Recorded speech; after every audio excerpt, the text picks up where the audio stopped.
C'est le sens en tout cas du livre d'Yves de Saint-Jean qui est diabétique depuis 6 ans et qui depuis la découverte de sa maladie a noté scrupuleusement sur un cahier l'ensemble des menus concoctés avec l'aide de son médecin, 620 menus en tout et 290 recettes livrées dans cet ouvrage, une démarche qui lui a permis de bannir les médicaments, de perdre pas moins de 25 kilos et son taux de glycémie a retrouvé des taux les plus acceptables possibles. Yves de Saint-Jean est aujourd'hui l'invité de la grande émission.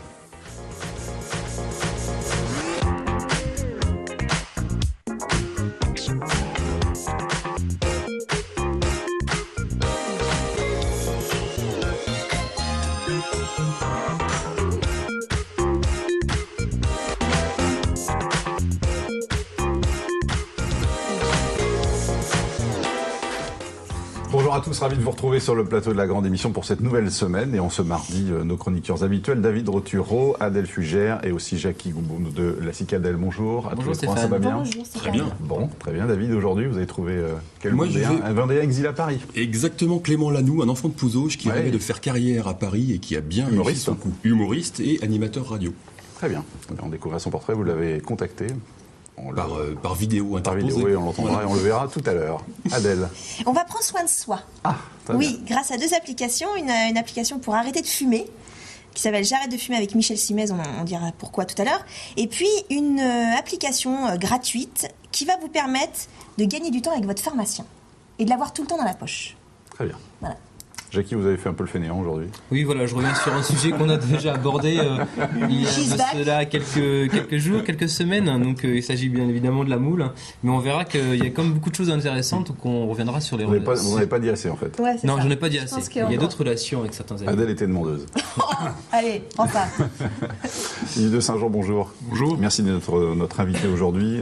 Vous publiez aux éditions Aqualine ce livre, Le Gourmet Diabétique. Alors c'est un succès de librairie assez étonnant. Ce livre qui est sorti en juin 2012. Et puis là, vous avez orchestré une campagne de communication qui marche très fort et qui fait que le livre est aujourd'hui rendu à combien d'exemplaires? Entre 15 et 20 000. 15 et 20 000, ce qui est un très beau succès en librairie. À 10 000 déjà, les auteurs sont contents, mais à 15 000, c'est encore mieux. Alors, comment vous l'expliquez d'abord ce succès? Ce qui est étonnant dans le livre, c'est que vous le dites, et vous le dites d'ailleurs à travers plusieurs interviews, c'est qu'il y a entre 3 et 4 millions de diabétiques en France et que la plupart du temps, l'entourage l'ignore. Voilà, oui, bien sûr. Et je veux dire que c'est une maladie très particulière. En fait, moi, quand je suis devenu diabétique, j'ai eu ce sentiment très très fort, c'est que je n'appartenais plus au même monde. Vous êtes malade et on vous apprend que vous êtes malade chronique, c'est-à-dire que vous ne guérirez jamais. D'accord. Et ça, c'est un sentiment extrêmement bizarre. Et ce qui fait que vous avez des gens, pour rester dans ce même monde, le monde de la nourriture, etc., se cachent de leur maladie et n'en parlent ni à leur entourage, etc. Et avec leur les conjoint conséquences, éventuellement, le conjoint, évidemment, mais tout autour de la l'entourage, famille, non. parce que l'image du diabète, c'est une image de privation. Ouais. On a cultivé cette image de privation et donc c'est resté dans la mémoire des gens et on se dit pour rester dans ce plaisir de manger, de faire ce que l'on veut, d'aller boire un verre avec les copains, on va rien dire et puis on va faire en chose que les choses se passent. Et moi, j'ai voulu un petit peu casser ça.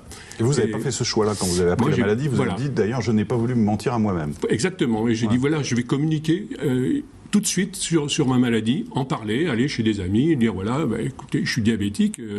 Alors, bien sûr, tout de suite, les gens disent, tu vas pas manger comme nous, etc. Je dis, non, on va faire avec. D'ailleurs, je dis, je fais avec, et de rester en permanence dans ce plaisir, ce que moi j'appelle le plaisir de l'assiette. Ça vous a permis d'amortir un peu plus le choc, d'en parler complètement. De vous. Bien sûr, ça a été vraiment la base, la communication, une communication personnelle de l'entourage, ça a été la base du succès du succès de cette de ma thérapie, quoi. Alors vous rencontrez évidemment beaucoup de lecteurs, de gens qui viennent nous faire signer le livre, et vous ressentez effectivement chez ces gens-là cet abandon? Ils sont un peu abandonnés finalement? Un peu, oui. Les gens, vous savez, manger c'est facile et c'est compliqué. Ouais. On mange 3 fois par jour et toute l'année. Alors Déjà, quand on est normal, c'est-à-dire quand on n'est pas malade, la première question qu'on se pose quand on a fini de manger le midi, on dit qu'est-ce qu'on va manger ce soir. Donc, voilà. Surtout quand on est français. Donc déjà, quand on est déjà bien portant. Mais en plus, quand vous avez ce souci de la maladie, qu'il faut équilibrer en permanence les choses, bien, on se sent très très vite perdu. Et bien, quand on s'en est perdu, on arrive à faire n'importe quoi. Alors, moi, j'ai pris les devants de cette affaire-là, et dès que je suis sorti, que le nom est sorti parce que j'associe très fortement mon épouse dans cette affaire-là, on a décidé de noter au quotidien ce que j'en mangeais. Donc, j'ai mis mes cahiers. Voilà. Juste un mot sur le diabète en général. Donc, je disais 4 millions de Français à peu près touchés. On parle du diabète de type 1, parce qu'il y a 2 types de diabète. Alors, il y a 2 types de diabète. Pour faire court, le diabète de type 1 et le diabète de type 2, c'est quoi la différence? Alors, le type 1, c'est un diabète génétique, qu'on peut dire génétique. Et puis, le diabète de type 2, c'est plus un diabète environnemental lié à l'alimentation, à la sédentarité, au surpoids, etc. Mais c'est une maladie, parce que c'en est une qui est en pleine expansion. Complètement, bien sûr. Pour quelle raison, justement? C'est nos modes de vie, nos modes de consommation alimentaire? Je pense que les modes de vie alimentaires, les trop sucrés, les gras, etc. Quand vous savez, par exemple, que dans les années 1900, un Français consommait entre 2 et 5 kilos de sucre par an. Français. Aujourd'hui, on est entre 25 et 35 kilos. Si à ça vous ajoutez les graisses saturées, etc., les produits gras, le manque d'activité, le fait d'être devant la télévision, un écran, etc., de ne pas bouger comme faisaient nos anciens, eh bien, vous avez ce problème qui s'accentue. Alors revenons à votre histoire personnelle. Vous avez appris donc votre maladie un jour d'octobre 2007. Quels symptômes vous ont conduit chez le médecin? Alors, il y a eu plusieurs... C'est une maladie silencieuse. Ouais. Elle s'installe dans la durée, tranquillement, et puis, à un moment ou à un autre, il y a un facteur déclenchant. Et je me suis aperçu, en interviewant les gens, qu'il y avait toujours un facteur déclenchant. J'ai commencé à avoir des mycoses qui se développaient, qui ne se soignaient pas. Et puis, des troubles de la vue, qui ont commencé à m'inquiéter. C'est revenu à peu près normalement. Et puis, surtout, à un moment donné, le sentiment de déshydratation très très fort et de boire sans arrêt. Et d'ailleurs, on appelait autrefois cette maladie la maladie de la soif. Et de boire des quantités de l'eau, du jus de fruits, etc., de boire. Et donc là, on s'est dit, bon, il y a quelque chose qui ne va pas, et analyse, etc., et qui ont démontrer que j'étais devenu diabétique. Voilà. Vous vous rappelez les taux, j'essaie de retrouver la page. Moi, j'étais à 3,40 g. Vous étiez à 3,40 g, alors que le taux normal, c'est aux alentours de 1. Glycémie. 1,10 de glycémie. 3,40. 3,40. Et votre médecin vous a dit, mais c'est étonnant encore que vous soyez debout. Voilà, exactement. Il m'a dit, vous êtes costaud, parce qu'à ce niveau-là, c'est limite coma. Donc, il y a beaucoup de gens qui sont... Et le chiffre le plus important dans le diabète, c'est l'indice, c'est l'hémoglobine glyquée, qui doit être normalement en dessous de 7, aux alentours de 6, et moi j'étais monté à 11%. Donc j'étais top niveau, et il fallait faire quelque chose. Quoi. Vous dites, si je n'y prends garde, la dépression peut ne pas être très loin. Vous étiez au bord, oui? Quand vous avez appris ça? C'est-à-dire qu'on ne sait pas trop ce qui se passe, quoi. On est un peu perdu. On se dit, il y a quelque chose qui se développe, il y a un problème, et il faut prendre les devants. Alors j'ai eu la chance d'avoir un médecin généraliste qui n'a pas voulu me soigner. C'était étonnant. Il m'a dit, moi, je ne veux pas faire d'erreur. J'ai eu cette chance-là. C'est vraiment très important parce que beaucoup de médecins généralistes, je n'ai rien contre les médecins généralistes, bien entendu, mais qui ont le médicament facile, qui disent, voilà, on va vous donner quelque chose et puis, ça ira mieux. En fait, lui, il m'a dit, à ce stade-là, moi, je ne touche pas, je ne sais pas faire. C'est trop grave pour moi. C'est trop grave et je ne veux pas faire d'erreur. Je veux dire que c'est un geste extrêmement professionnel, c'est quand même quelque chose de bien. Et il a pris son téléphone, il a téléphoné en urgence en disant, voilà, je vous envoie quelqu'un qui a un gros problème, il faut faire quelque chose. Voilà. Vous avez rencontré une diabétologue qui s'appelle Valérie Gouze et qui vous a aidé évidemment dans Voilà, qui a fait la préface de l'ouvrage. Voilà. David, vous voulez dire un mot? Oui, merci. Vous n'étiez pas pour autant corpulent à l'époque où vous avez Si, j'avais pris appris, vous savez, les mauvaises habitudes, les sorties, les copains, etc. Bon, on prend de mauvaises habitudes, on fait pas attention, et puis, comme un petit peu tout le monde, et puis un jour, il se passe que, on dit, voilà, j'avais pris du poids, etc. Et puis voilà, ça déclenche. Alors peut-être que j'avais déjà quelque chose qui était en marche depuis des années, comme cette maladie s'installe dans la durée, tranquillement, insidieusement.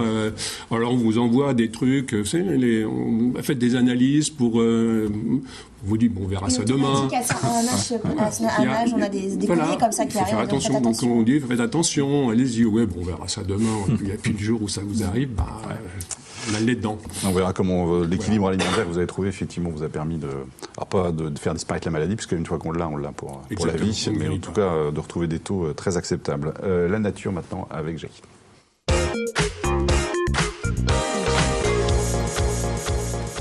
Oui, vous avez un commentaire, Jackie, à partir Du tout. Très bien, mais je vous laisse aller. Voilà. Donc c'est vrai que... Débrouille-toi. On va revenir sur ce sujet de la moule. Elle nous manquait. Elle nous manquait. Alors c'est vrai ouverte alors. Non, toujours pas ouverte. Alors ça, c'est un problème. Si vous voulez du coup, mourir. j'ai réfléchi. Je me suis dit, mais pourquoi c'est vrai qu'on aimerait bien voir l'intérieur, mais pour moi, ça me pose un petit problème de déontologie en fait. Et parce pas pour nous. Ça, je me sens.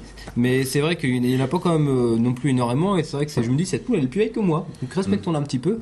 Et c'est vrai respectons-la. C'est vrai qu'on a pu voir que la dernière fois, donc pour se reproduire, elle dépend des poissons. Exactement. Très bien. Non mais moi ça m'a scotché. Mais ça fonctionne aussi dans les deux sens. Puisqu'il y a un poisson, son système de reproduction est basé aussi sur la moule, et sa présence dans les cours d'eau est basée sur la moule. Donc pas d'anodonte, pas de moule d'eau douce, pas de poisson. Pas d'anodonte. D'anodonte, c'est aussi l'autre nom de cette grosse moule-là. On va le placer dans un dîner. Ça. Alors là, on voit le poisson avec sa petite ligne bleue au bord de la queue. Donc ce poisson-là, on appelle une bouvière. La bouvière. Voilà, bouvière. Alors elle est présente surtout dans le nord du département et dans l'est, donc plutôt sur la Maine et aussi sur la Sèvre. Et c'est un poisson, donc au printemps, le mâle, en fait, il choisit un petit territoire avec plusieurs moules. Ouais. D'accord, il attire les femelles, et ensuite la femelle, pour pondre, elle va à un tube de ponte qui sort du coup de l'arrière de son ventre, et le tube de ponte du coup va rentrer dans la moule. Elle va insérer une quarantaine d'œufs comme ça dans cette moule là. Une quarantaine d'œufs.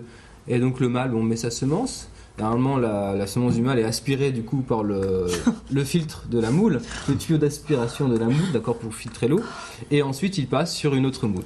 Voilà. Ok. Et donc elle a besoin sur leur petit territoire, ils ont une dizaine de moules, et donc ils vont pondre dans chaque moule comme ça. Ok. Donc c'est vrai que parfait.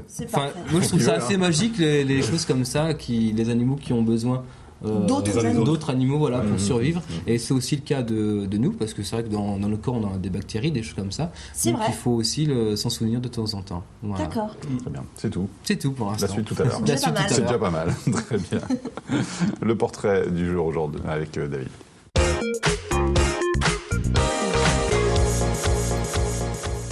On va parler d'un jeune homme pressé aujourd'hui, David.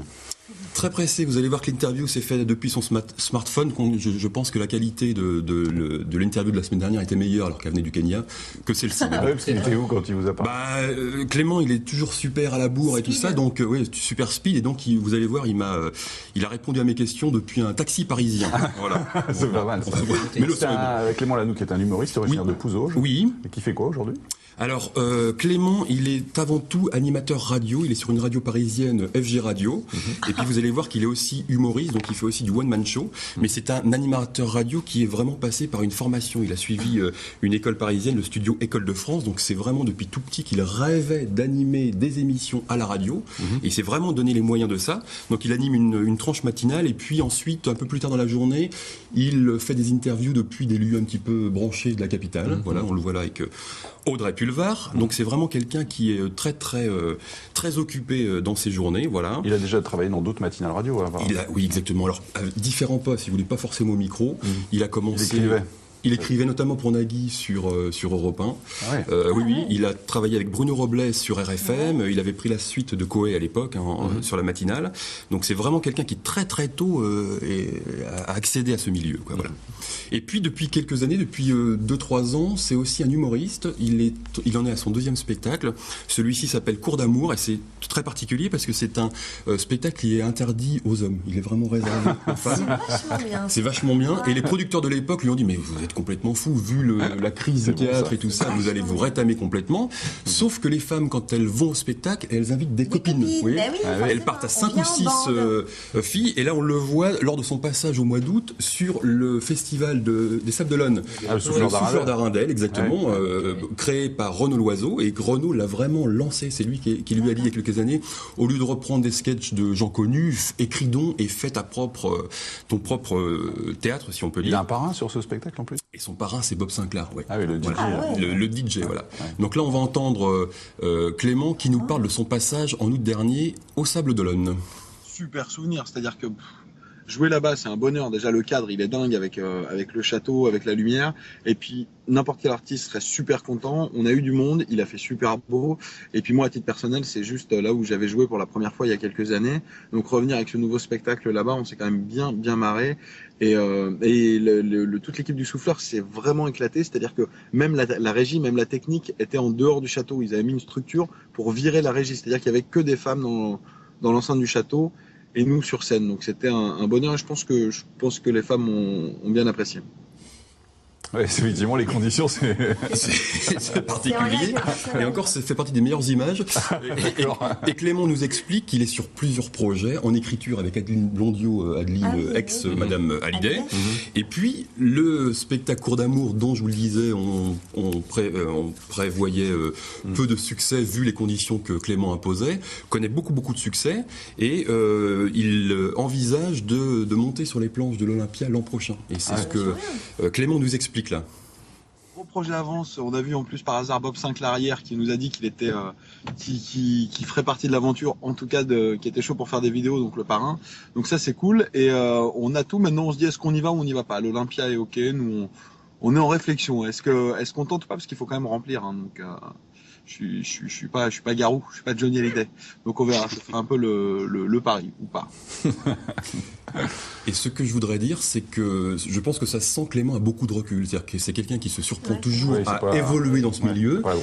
Pas du tout. C'est quelqu'un vraiment. C'est un remède contre la crise et la morosité, Clément. Et il a vraiment beaucoup de recul vis-à-vis de ce petit milieu. Voilà. Très bien, on verra tout à l'heure ces liens qu'il conserve avec la Vendée et son attachement d'ailleurs à ce département. Ce sera tout à l'heure, dans la deuxième partie de la grande émission. On va marquer une pause et se retrouver donc dans un instant avec vous, Adèle notamment. Eh bien, pour arrêter de fumer, maintenant, il faut télécharger. Très bien. Voilà. Et puis Yves de Saint-Jean nous dira notamment comment, grâce à cet équilibre alimentaire, il a pu perdre plus de 20 kilos en l'espace de 6 à 8 mois. Tout de suite.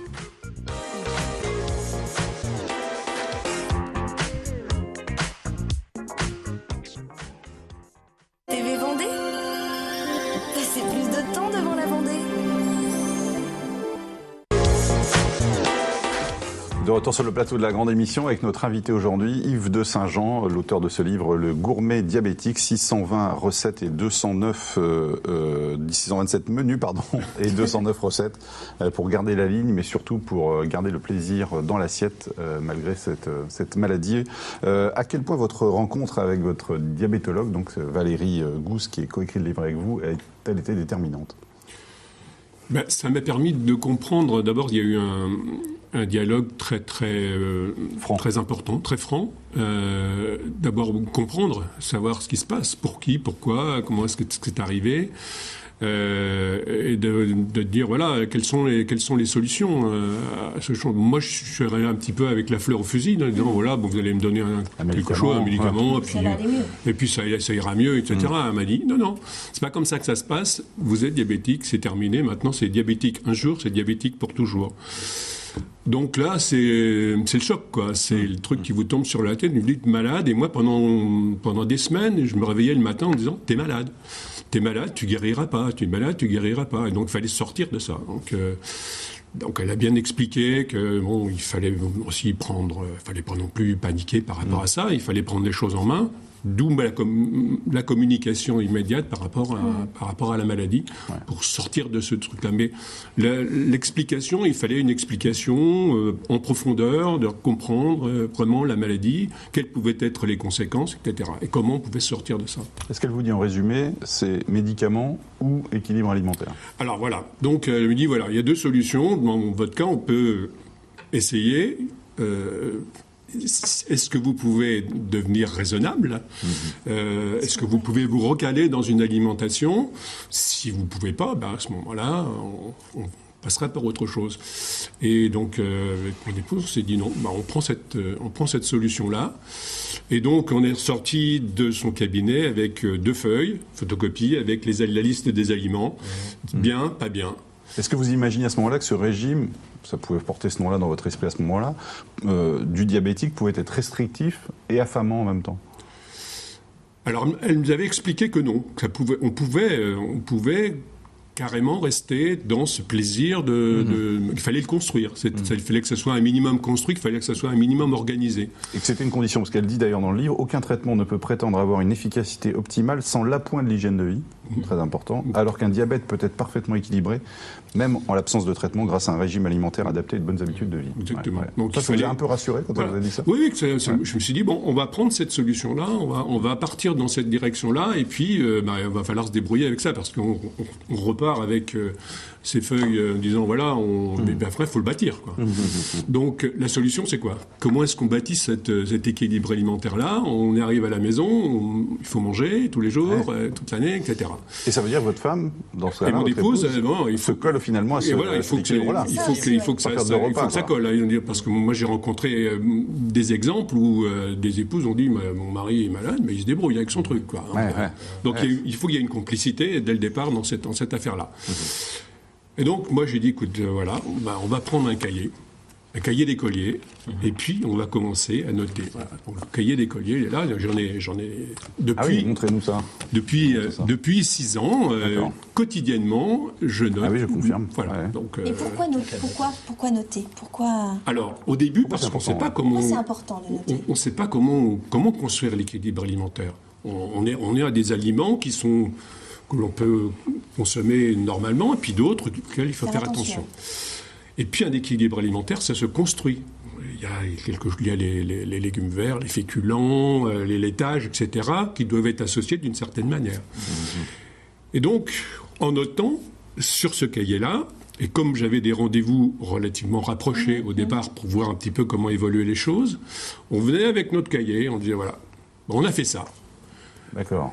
Et elle corrigeait. J'étais vraiment les petits écoliers, et puis avec le truc rouge, je disais, là, vous avez mangé, par exemple, des pommes de terre et vous avez mangé une banane. C'est pas bien. Donc, féculent et puis un fruit. Donc, c'est pas comme ça qu'il faut faire. Et petit à petit, à force de corriger, etc., on a compris comment se concevait l'équilibre alimentaire. Et en même temps qu'on voyait ça, je voyais ma courbe de poids diminuer, et qu'en même temps, la courbe de la glycémie, elle suivait cette courbe de poids. Vous avez pris combien en poids? Moi, j'ai perdu 25 kilos en 8 mois à peu près. 8 mois. Voilà. Donc on ne parle pas de régime, on parle d'équilibre alimentaire. Voilà, c'est très important. D'ailleurs, dans le livre, il n'y a pratiquement pas le mot régime. Il n'existe pas. C'est pas la même chose. C'est pas du tout la même chose. Le régime, c'est privation. Le régime, je vous mets au régime. Vous dites, je vais être privé, forcément. Mais le régime, il y a une notion de privation, de frustration. Et à partir du moment où vous entrez dans cette logique de frustration, vous allez faire le contraire. Au bout d'un moment, vous ne tiendrez pas. C'est pour ça que d'ailleurs les régimes ne fonctionnent pas. Ne tiennent pas. Vous voyez des gens qui disent, voilà, j'ai perdu 15 kilos, très bien. Puis vous les revoyez 6 mois après, mais qu'est-ce qui t'arrive? Oh, mais non, moi j'en pouvais plus. La privation n'est pas bonne. Alors que si on se dit, je peux manger de tout, un peu, en raccourci, je peux manger de tout, un peu, et d'une manière équilibrée, on se fait plaisir en permanence, on n'entre pas dans une logique d'exclusion, et puis ça fonctionne, quoi. Oui. On va donner la parole à Adèle, puis on continuera cette discussion. Oui, Adèle, ça va être à vous. Pour une bonne hygiène de vie, on peut aussi arrêter de fumer, c'est une idée.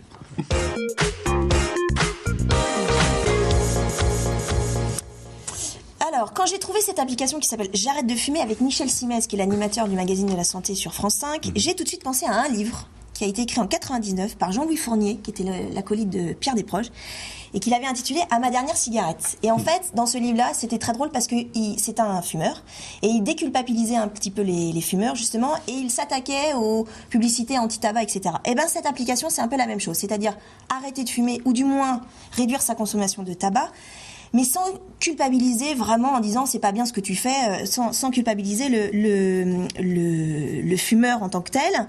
Alors c'est Michel Simez qui a fait qui a en collaboration avec la Mutuelle Générale qui a géré qui a donné son image en fait à cette application qui est gratuite et qui est disponible sur les iPhones, et il va vous servir un peu de coach numérique pour arrêter de fumer. Alors, comment ça marche? C'est très simple. On va d'abord vous demander de vous identifier et de faire votre bilan tabac. Comment? Un système de questions. Alors, par exemple, vous avez une question: trouvez-vous difficile de vous abstenir de fumer dans les endroits où c'est interdit? Oui, non.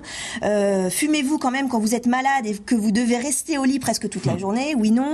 Combien de cigarettes fumez-vous par jour, etc. Pour mesurer sa dépendance. Voilà, pour mesurer sa dépendance. Moi, j'ai fait le test. Alors, je ne fume pas, mais j'ai fait le test. Bon, j'ai un peu menti sur mon âge et mon poids, mais bon, voilà, bref. Alors, donc après, il y a un système de, voilà, je suis assise de dépendance, et après, on vous calcule également, par un système de questions, votre score motivationnel. 1, alors là, vous n'êtes pas du tout motivé pour arrêter de fumer. 10, c'est la fête. Vous êtes super, vous êtes dans les starting blocks et vous voulez arrêter de fumer. Ensuite s'offre, grâce à cette application, 3 choix. Soit le fait d'arrêter définitivement de fumer, soit de réduire sa consommation, soit de refaire le test puisque vous avez menti sur votre poids et votre âge. Voilà. Donc, vous définissez surtout une date de début de programme, soit le lendemain, soit par exemple le 5e mariage du tonton Raymond, soit le fait d'arrêter de vouloir avoir un enfant. Donc, voilà, donc vous faites ça. Et ensuite, votre téléphone va vous donner des petites alertes, c'est-à-dire tous les jours, vous allez avoir une petite fiche qui va s'ouvrir, qui va vous voilà, et qui va vous permettre de garder et de surtout de tenir sur la longueur. Et on va vous donner par exemple là, on va vous dire à tant de jours, vous avez fait 80 € de. D'accord, ça c'est si on a arrêté, mais si on veut diminuer, il y a aussi cette solution. Il y a une. Moi j'ai pris la solution radicale, l'arrêt, mais là on va vous donner, voilà, vous avez gagné un jour de vie, vous avez gagné 81 €, vous allez pouvoir vous acheter. Ça renforce sa motivation. C'est assez intéressant. Le plus, c'est qu'on vous donne des petits trucs pour le poids, puisqu'évidemment, arrêter la cigarette, souvent, c'est lié au poids, pour ne pas prendre de poids. C'est truffé de plus de 150 vidéos très rigolotes avec Michel Simez, qui évidemment, qui n'est pas un ennemi de Joie, donc évidemment. Et surtout, moi, il y a un truc qui m'a intéressé, c'est le bouton alerte. Alors. Que tu as consulté, au moins. Évidemment. On sait que arrêter de fumer, le craquage, comme on dit, ça dure 2 à 3 minutes. Donc, si vous sentez que vous craquez, vous appuyez sur le bouton et on vous donne des solutions. Alors, soit une musique qui dure 2-3 minutes, soit on vous donne des petites astuces supplémentaires, par exemple, boire un grand verre d'eau parce que ça va vous couper l'envie de fumer. Ou alors, vraiment, Michel Simez a mis à votre disposition des petites vidéos et il vous donne, par exemple, des cours d'anatomie, mais à la sauce Simez. Donc, comme ça vous permet de penser à autre chose et de pouvoir continuer votre arrêt de la cigarette. C'est pas mal foutu, c'est gratuit, c'est drôle, et ça déculpabilise tout le monde. Voilà. Disponible uniquement sur iPhone. Voilà, c'est J'arrête de fumer avec Michel Simez. Très bien, très bonne idée. Voilà. Merci Adèle, c'est une bonne idée. Bonne idée. Ouais, n'est-ce pas? Et moi, ça peut passer aussi par l'équilibre alimentaire, pour éviter de prendre du poids, c'est notamment. La suite du portrait de Clément Lanoux maintenant avec David.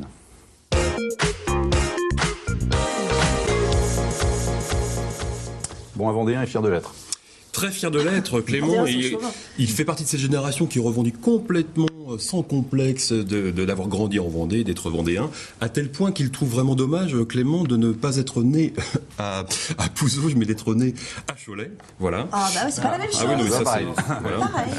Et puis, c'est aussi l'objet d'un petit jeu entre lui et son ami, l'animateur radio et télé Bruno Robles, quand ils travaillaient ensemble à RFM. Bruno Robles, dans la salle de café, avait noté « Voir Pouzauges et mourir » en grand sur le tableau, voilà. Et il avait raison.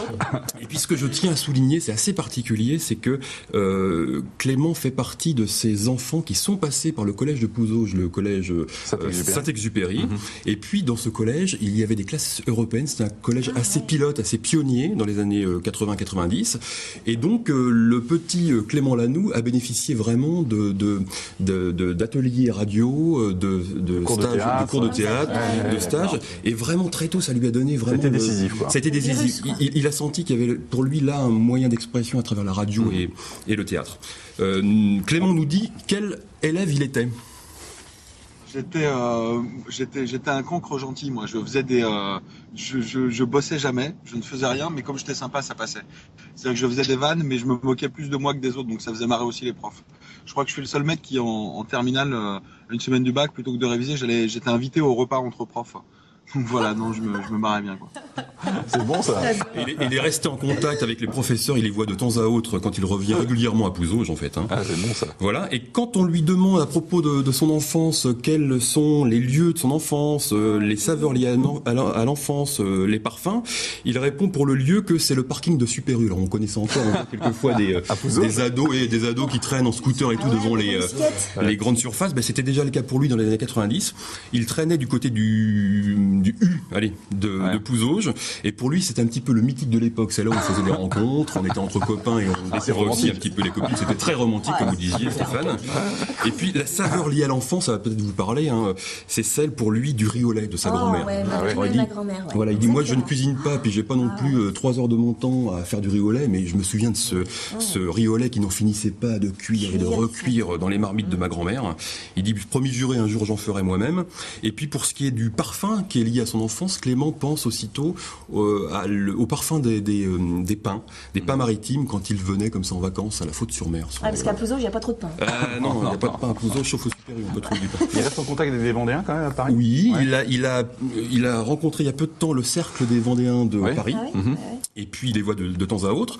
Et puis ce qu'il y a, c'est qu'il y a 2 endroits aussi à Paris, 2 restaurants qui de temps en temps comme ça renouent avec certaines traditions vendéennes. Ah oui. Et là on le voit dans un restaurant qui s'appelle le Gai Moulin dans le Marais. C'est bon ça. C'était au mois de juin si je dis pas de bêtises. Et là on le voit vraiment faire du palais vendéen. Il dit qu'il en a pas fait en Vendée, mais pour le coup il en fait maintenant à Paris. Et que c'est vraiment une super technique de drague parce que les filles passent et disent qu'est-ce que c'est que ce jeu un peu exotique et les gens se rapprochent forcément, ça provoque les discussions. Plomb ou laiton plomb ou laiton, c'est plutôt la plaque de plomb, je crois. La même chose, la tradition, c'est la plaque de la même chose. De zinc, ouais. Très bien. Donc voilà, et puis je voulais te dire que le 23 octobre, Clément sera en spectacle sur son one-man show Cours d'amour à Venanceau, là tout près d'ici. D'accord. Ouais, Renaud Loiseau prépare une soirée Clément and Friends. Quelle date vous avez dit le 23 octobre, à la fin de ce mois-ci. Vous trouverez des informations sur Internet. Hein, parce que moi, c'était mais là, il y a tout le monde est invité, il n'y a pas que les femmes. Alors, c'est une très bonne question. Il faut aller sur Internet parce que Clément m'a dit ça, l'information est tout juste passée, quoi. D'accord. Voilà. Merci beaucoup David pour ce portrait.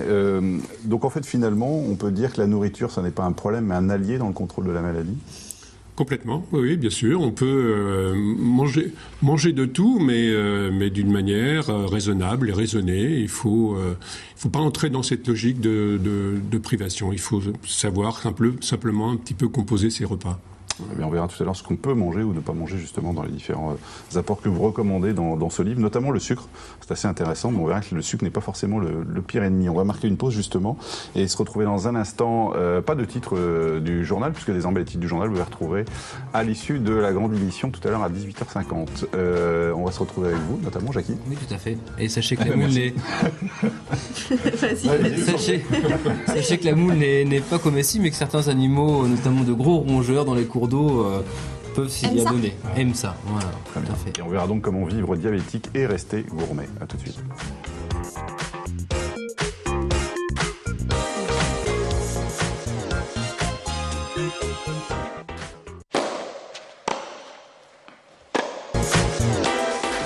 La troisième partie de la grande émission avec David Roturo, Adèle Fugère et puis Jackie de la Cicadelle, qu'on va retrouver d'ailleurs dans un instant. Et notre invité aujourd'hui, Yves de Saint-Jean, pour ce livre Le Gourmet diabétique, qui connaît un gros succès en librairie, aux éditions Aqualine. Vous apportez donc la preuve dans ce livre qu'on peut modifier l'équilibre alimentaire tout en restant dans le plaisir de l'assiette. Mais ça veut dire quoi, manger équilibré ? Manger équilibré, ça veut dire manger tous les éléments tous les aliments, il y a 7 groupes d'aliments, de regrouper dans chaque repas tous ces éléments, tous ces aliments. Donc ça va commencer par une crudité par exemple, cuit ou des légumes crus. Ça va être une viande ou un poisson. Ça va être associé à un féculent et un légume vert. Un laitage, qui va être soit un yaourt, soit un fromage blanc, soit un fromage. Un fromage une fois par jour. Et puis un dessert un dessert qui va être le plus souvent un fruit. Le fruit étant le meilleur des desserts, mais on peut avoir une pâtisserie par semaine, par exemple. Et puis une boisson, on peut boire un verre de vin. D'accord. Et Donc, en fait, Ça, c'est pas spécifique. Oui, c'est ça. C'est un rééquilibre normal en fait. Oui, C'est ça, c'est pas forcément spécifique aux diabétiques, c'est ce qu'on devrait tous faire. Exactement. qu'on ne fait Exactement. On devrait manger moins Non, mais c'est équilibré vrai, on comme fait ça. pas. On n'a pas forcément cette culture, je sais pas comment ça se passe maintenant dans les écoles, mais on aurait dû justement avoir cette base-là. Bien sûr, qui est bien sûr, de bon bien sûr. sens. C'est un équilibre très facile à adopter. Une fois qu'on a compris ce principe-là, après, on se dit, finalement, je peux manger. Et là, ce qui fait que l'équilibre alimentaire, une fois qu'il est bâti, parce qu'il se bâtit dans la durée, c'est pas dire, je vais manger équilibré aujourd'hui, et puis voilà. Le fait qu'il est bâti dans la durée, de temps en temps, on se lâche un peu, et on est invité chez des amis, on craque un peu, et puis on dit, voilà, je vais boire 2 verres de vin en plus, je vais manger une choucroute, voilà. On peut s'échapper, mais on va reprendre l'équilibre alimentaire après. Donc c'est manger de tout un peu, et il faut que ça soit un minimum construit. On va rentrer dans les détails après dans votre livre. Vous, quel est l'aliment ou la pratique alimentaire que vous avez réduit le plus drastiquement depuis le début de votre Moi, vie? ce que j'ai réduit, c'est tout ce qui est charcuterie. Charcuterie. Ouais. Charcuterie, ça, c'est... Voilà. Et ça vous a coûté? Pas vraiment. Pas vraiment. Au début, c'était très compliqué parce qu'on ne savait pas comment faire, quoi. Au début, quand on ne sait pas comment faire, on se prive de tout. Enfin, on entre dans cette notion de régime, là. Et il faut vraiment sortir... Et le cahier a permis, justement, de sortir de cette logique de privation, de dire, qu'est-ce que j'ai mangé hier? Non, finalement... En reprenant tout ça petit à petit, on se réconforte, on tient le coup, etc. Et ça permet d'avancer. Mais le cahier, c'était pas seulement mettre des menus sur le papier, est-ce que c'était pas aussi un peu psychologique de... Complètement. Ouais, c'est ça. Ah ouais, Il y avait aussi complètement. cette C'est notion, quelque chose qui entretient, qui vous permet d'avancer, d'aller plus avant et de dire, voilà, je progresse. Aussi, oui. Et puis quand vous voyez en plus que déjà vous perdez du poids, on retrouve une ligne de jeune homme, et que en même temps, tout ce qui est glycémie, on voit les résultats. On se dit finalement, je suis le vrai. Et moi, depuis 6 ans, j'ai pas bougé. Mon poids est maintenu. Vous étiez à plus de 100 kilos. J'étais à 110. Ouais. Et, et même, je veux dire, à la limite, on s'en aperçoit même pas qu'on prend comme ça, c'est la vie, comme ça, on court à droite, à gauche. Alors, je veux dire, en plus, c'est que j'ai complètement changé, grâce à cet équilibre alimentaire, j'ai changé ma façon de travailler, de voir les choses. Avant, on sautait les repas, il fallait prendre la voiture, on courait à droite, à gauche, etc. Vous vous posez maintenant? Maintenant, je respecte les 3 repas par jour, un très bon petit déjeuner, un déjeuner le midi et le dîner le soir. Je me fais même une sieste l'après-midi et je travaille autant, sinon plus. Voilà. Donc ça veut dire que l'équilibre alimentaire, l'hygiène de vie peut conduire complètement à transformer la vie. Jackie, la suite maintenant.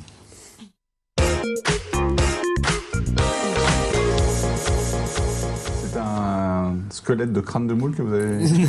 Avec des dents. Crâne de moule. Regardez qui, mais ça y était pas. Ça y était pas, ça y était. Effectivement, Vous ça. montrez-le nous à la Non, caméra. alors je vais pas le montrer Ah, vous pour voulez pas le l'instant, montrer, vous d'accord. m'excuserez. Il y a C'est plein vous de qui décidez, cachotteries. hein. Voilà, tout à fait. C'est vous qui décidez. Non, on va parler justement de ce que mange, de qu'est-ce qui mange la moule dans nos cours d'eau. Alors, c'est vrai que j'ai parlé de rongeurs, notamment le rat musqué. Je sais pas si vous connaissez. C'est une espèce de rat. Alors, c'est pas forcément très grand. Hein. C'est avec la queue, ça fait 50. Oh, il peut connaître. Hein. Très bien. Voilà. Ça peut faire 50 centimes.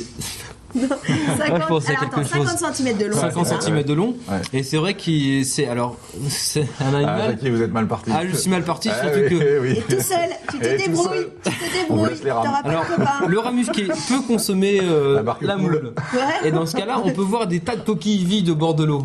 Je me dois. Voilà, non, comme vous pouvez voir à l'image. Alors attends, ça c'est ce que mange le rat musqué. Ça, ce que peut manger le rat musqué. Alors, faut savoir que c'est un herbivore c'est un herbivore, mais qui est pas strict sur lui-même. Son régime alimentaire peut varier suivant au cours de l'année, et donc il peut consommer des coquillages. Donc ça, c'est le D'accord. cas. Alors, faut savoir que le rat musqué, il a son grand cousin plutôt dans nos cours d'eau, puisqu'il a aussi le ragondin. Voilà. Oui, ça, c'est trop bien. Et c'est 2 espèces qui sont introduites. Ça c'est un ragondin ça. Ça, c'est un ragondin. C'est énorme. Alors, C'est ça qui plus se mange en gros. pâté, alors. Ça on qui dirait se mange en l'émission. pâté, oui. Ouais. On C'est dirait- bon hein. Oui, c'est assez bon, oui. On bon cuit. mélange comme C'est pas souvent avec 100% d'autres viandes. Non, Ouais. c'est pas 100% Ah bon non, Bah de non. ragondin. Non. Alors c'est vrai qu'on en mangerait plus. Ragondin, rat musqué, ça fait un peu peur. Et pourtant, c'est pas du tout la C'est famille des énorme. rats. Ouais. Non, Alors mais c'est ça énorme. peut faire jusqu'à 10 kilos. C'est énorme Ça ça. fait de la viande, hein. Alors C'est un contrairement bouquinage. au rat musqué, lui, il a la queue ronde. Alors que le rat musqué. le ragondin a la queue ronde, alors que le rat musqué a la queue plate et aussi plus petit. D'accord. Et c'est vrai qu'ils ont été introduits à la fin du 19e siècle en France. Vous y arrivez. Bien sûr, introduits en France à la fin du 19e. Et ils ont été échappés d'élevage puisqu'ils ont été mis en fait en captivité pour faire de la fourrure. Et donc échappés dans les années 30. Et c'est vrai que maintenant on en trouve partout en France. Il y a 30 ou 40 ans, il n'y en avait quasiment pas. Et c'est vrai que ça pose beaucoup de problèmes, notamment sanitaires, parce que ça peut transmettre des maladies comme la leptospirose. La quoi La leptospirose. C'est quoi Ça rend malade. Ça rend malade. C'est une maladie qui rend malade. Il y a du truc. Il y a de la recherche. Et donc, on reviendra peut-être dessus. Non, on reviendra pas dessus. Sur la mouche, c'est terminé. 2 émissions. C'est mort. Non, sur la Ragondin. C'était fini sur la Ragondin, oui, c'est ça. Vous ne connaissiez pas la leptospirose. Vous non plus. Pourtant, vous avez présenté une explication sur la pharmacie maintenant.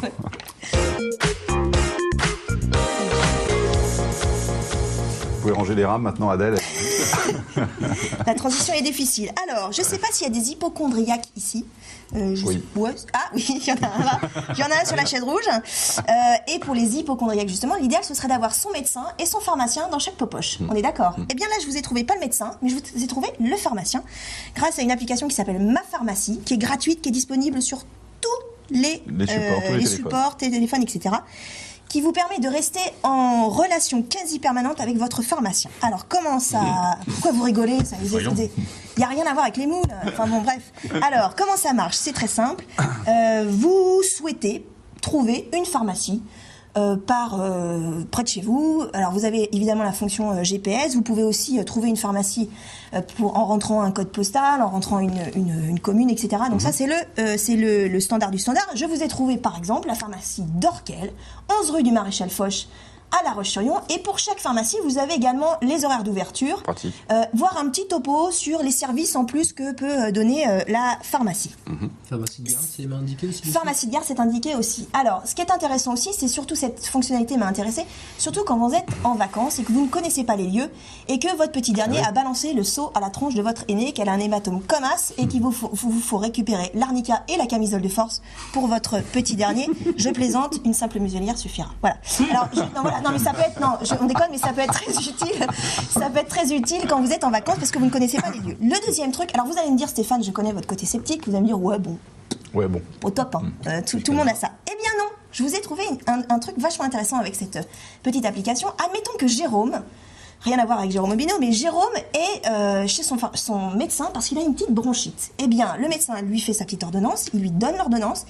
Jérôme prend une photo de l'ordonnance et ça va directement à sa pharmacie. Le pharmacien, de son côté, reçoit sur son ordinateur un petit bandeau disons « Jérôme a commandé ça comme médicament ». Pas mal. Et il peut préparer tranquillement les petits médicaments de Jérôme. Il lui envoie un SMS en disant « Vos médicaments sont prêts ».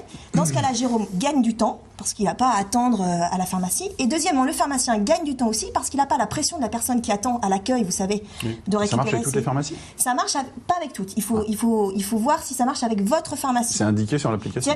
Vous enregistrez votre pharmacie, la pharmacie où vous avez l'habitude d'y aller, et il peut y avoir ce système-là. Donc il y a un gain de temps des deux côtés. Il faut leur demander, quoi. Il faut leur demander. Et ce qui est super intéressant aussi pour le pharmacien, c'est que quand il donne les médicaments à Jérôme, il n'est que là que pour du conseil, ce qu'ils font assez peu quand il y a beaucoup de monde dans les pharmacies. Donc là, c'est assez intéressant.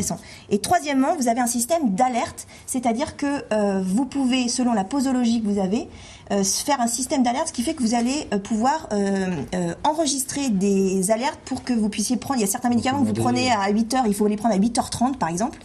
Et bien comme ça, vous êtes plus serein et vous avez votre téléphone qui vibre en disant attention, il faut que vous preniez votre petit médicament. C'est surtout intéressant quand vous avez par exemple des traitements de longue durée pour les personnes âgées aussi. Donc c'est assez intéressant. Ça s'appelle Ma Pharmacie. C'est très bien. C'est gratuit et c'est sur tous les téléphones. Très bien. C'est Merci pour ce conseil, Adèle. Merci beaucoup. Il nous reste quelques minutes avec vous, Yves de Saint-Jean. Vous dites dans le livre que le pire ennemi du diabétique, ce n'est pas le sucre, contrairement à ce qu'on pourrait penser, mais le gras. Bien sûr, les graisses saturées, parce que les graisses sont caloriques, surtout les graisses saturées, c'est-à-dire les graisses animales, le beurre, la crème, des choses comme ça. Donc, et les sucres, oui, bien, de toute façon, on a besoin de tout pour fonctionner. Mais le sucre, les sucres assimilables, c'est-à-dire les sucres lents, ça peut être les sucres lents, c'est-à-dire le riz, les légumes secs, les pâtes, des choses comme ça. Et puis les sucres dont je parlais, les fruits. notamment les fruits. Il vaut mieux manger un fruit à la fin du repas que de prendre un carré de Sur le grain, par exemple, vous dites qu'il vaut mieux prendre une fois du beurre normal plutôt que 2 fois du beurre allégé. Exactement. Oui, parce que de toute façon, le beurre allégé, tous les produits allégés, vous allez en mettre 2 fois plus que... Et d'abord, en plus, les produits allégés contiennent du sucre et du gras aussi. Donc, le bénéfice que vous pensez avoir au départ, finalement, vous l'avez pas, le résultat est nul. Donc, au niveau de l'équilibre alimentaire, le résultat est nul. Alors, des conseils que vous donnez aussi pour les personnes diabétiques, c'est pour le petit déjeuner, pas de fruits, pas de jus de fruits. Non, parce que c'est le matin que vous avez un taux de glycémie le plus élevé. Donc si vous rajoutez du sucre en plus le matin, donc c'est pas bon. Donc il vaut mieux éviter. Vous verrez dans les livres, il n'y a jamais interdit, il y a évité. Donc c'est à chacun de se faire un petit peu sa police. Voilà. Mais ce mot a été choisi pour déculpabiliser aussi. Le mot, vous dites, il n'y a pas le mot interdit, mais c'est plutôt éviter. C'est juste aussi pour montrer aux diabétiques qu'on est des personnes normales. Voilà, qu'on est une personne normale et qu'on peut très bien manger toute l'année d'une manière. Il suffit simplement d'être raisonnable. Je reprends toujours cette formule de tout un peu. Raisonnable et raisonné. Vous faites un petit peu d'activité oui, bien sûr. Vous marchez? Alors moi, tous les matins, là, j'ai un vélo d'appartement parce que mon épouse ne veut absolument pas que j'aille sur la route avec le vélo. Je ne sais pas pourquoi, mais elle a peur sans doute que je me perde. Donc tous les matins, c'est entre 5 et 10 km tous les matins en vélo. J'ai un rameur, etc. Je fais beaucoup d'exercices. J'ai un jardin. Donc les gens qui me disent voilà, je vais faire du sport, je ne cours pas. Non, le but, c'est pas de courir. C'est simplement d'avoir une activité physique. De faire du jardinage, du bricolage, tondre sa pelouse, marcher, aller chercher son pain à pied au lieu de prendre sa voiture. Enfin, plein de choses comme ça. Il faut faire au moins 3 km par jour à pied pour s'activer, bouger, éliminer, brûler ce que l'on a. Vous dites que vous êtes devenu raisonnable, mais ça veut dire qu'avant vous considériez que vous n'étiez pas raisonnable, ou du moins vous n'aviez pas conscience de ne pas être raisonnable. Je n'avais pas conscience parce que, comme je disais, on part dans toutes les directions, on saute des repas, on a l'impression, on a cette pression dans notre société actuelle, cette pression permanente voilà, il faut faire quelque chose toujours très vite, alors qu'en fait, on peut très très bien faire les choses d'une manière raisonnable et raisonnée. Voilà. Aujourd'hui, vous êtes toujours diabétique donc, puisque je le serai toujours, mais vos taux sont rendus à quel niveau? Alors moi, je suis au niveau de glycémie, je tourne aux alentours, la dernière analyse était aux alentours de 1,15, 1,20, et puis... il y a 3,40, il y a 5 ans. Et voilà, c'est surtout le chiffre très important, c'est l'hémoglobine glyquée, elle est à 5,7, 5,8, donc... parfaitement. En dessous de 7, c'est ça? Il faut être en dessous de 7. Très largement. Aux alentours de 6, 6,5, c'est bien. 7, ça va encore, mais 7, après, dès qu'on dépasse, c'est pas bon. Mais donc, voilà, c'est parfaitement équilibré. Je me sens très, très bien. Complètement stabilisé. Et je continue à me faire plaisir. J'ai été hier soir à Angers chez un ami. On a bu un verre de champagne. Vous avez arrêté les alcools forts. En revanche, vous buvez toujours un verre de vin par repas. J'étais pas très alcool fort déjà dès le départ, mais là, j'ai complètement arrêté. Voilà. Mais bon, on trouve la solution. Si je vais chez des amis, l'apéritif, ça va être un verre de vin. Voilà. Trouve toujours la solution et puis un verre normal. Un verre normal. Non, mais voilà, on trouve toujours la solution pour continuer à se faire plaisir et puis d'adapter. Quand je vais au restaurant, je regarde la carte et je sais comment je vais équilibrer mon repas. On peut manger des sandwichs, tout dépend de ce que vous mettez dans le sandwich. Voilà, si vous mettez du jambon avec une bonne couche de mayonnaise, c'est pas la solution. Voilà. Alors voilà, donc je montre un peu comment c'est présenté les semaines. Vous avez, donc là, on est en octobre et vous avez les menus par jour. Donc aujourd'hui, on est mardi. Donc au déjeuner, c'est taboulé, steak haché, épinards vapeur, pain complet, yaourt, mandarine et thé. C'est presque un livre qui peut servir pour... c'est pour tout le monde. Mais c'est pour tout le monde. Il y a beaucoup de gens qui m'écrivent en disant « je ne suis pas diabétique, mais j'ai adopté. » Je suis les menus. Je suis, ou en prévention. Et je précise évidemment que tous les repas, tout a été validé évidemment par la diabétologue avec laquelle vous avez travaillé. Vous dites à un moment donné « je suis toujours diabétique, mais ça ne se voit plus ». Ça aurait été un bon titre pour le livre aussi, je pense. Merci beaucoup d'être venu en tout cas. C'est très gentil. On souhaite toujours encore un peu plus de succès à votre livre, Aqualine, qui fait du bien à tout le monde visiblement, à tous ceux qui sont touchés par cette maladie, le gourmet diabétique. Merci. Merci beaucoup. Merci beaucoup. Merci à David, à Adèle. Et à Jackie, c'est comme ça? C'est ça? Merci. Demain, dans la grande émission, je recevrai Paul Salmon. C'est le cofondateur et créateur de la marque pour vêtements enfants Catimini, qui sort un livre. Après avoir vendu son entreprise il y a quelques années, il revient sur cette épopée formidable de cette entreprise créée dans le Choletais. À demain, au revoir.